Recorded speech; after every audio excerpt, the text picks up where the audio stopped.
Kokcharov, a senior analyst at IHS in London. Hello there, Alex. Now, Russian authorities have managed to prevent any attacks over the past few years, although it's always under threat, wasn't it, because of its role in the war in Syria and the war against Daesh. So why has this succeeded? Russia indeed has been a target for potential terrorism since September 2015, when Russian military began its operation in Syria and the Islamic State announced a jihad against Russia. However, terrorism risks in Russia have been mostly concentrated in northern Caucasus, the area which is the base of the local Islamist militancy in Russia, and most attacks have occurred there. While the militants potentially had intentions to strike cities in core ethnic Russian regions such as Moscow or St. Petersburg, because their capabilities there are much lower and the likelihood of being discovered by security services is much higher, it hasn't happened for a while. A last similarly large attack in core Russian regions occurred in December 2013 in Volgograd. Do you think Russia's now going to change its security strategy after the recent attacks, or maybe even rethink its policy in Syria?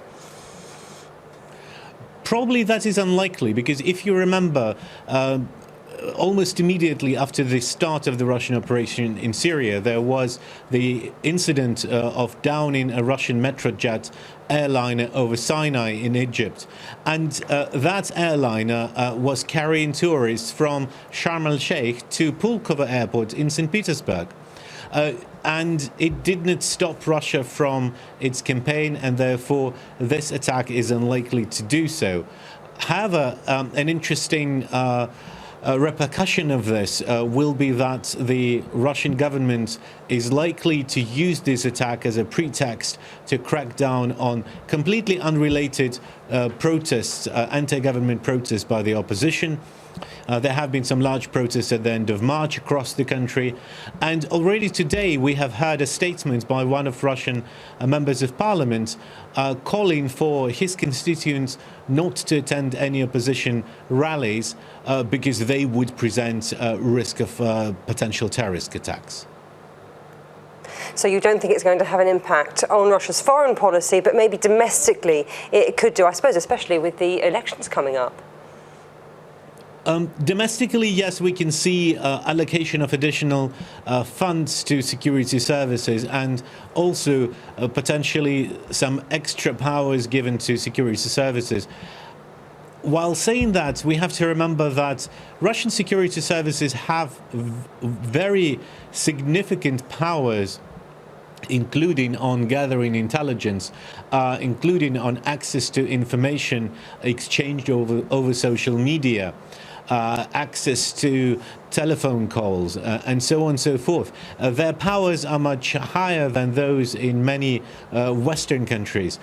So, to be honest, I'm not sure that Russian security services can do much better than they already do now. But yes, funding may increase and the numbers of people working in security services may increase, especially taking into account that next year Russia will be hosting the World Cup. And talking of the World Cup, do you think that an attack like this might change the security plans and the travel plans of football fans? I'm sure some of the travelers who plan to attend the event will be more wary about this, but also the Russian government and security services will make sure to amend their preparations from the security point of view to improve the security situation in the host cities of World Cup 2018. We know that the risks of terrorism in Russia are elevated, but also security services there are not idle. They do prevent attacks, and the numbers of those attacks which have been prevented are actually quite significant. Well, Alex Kokcharov at IHS in London, thank you.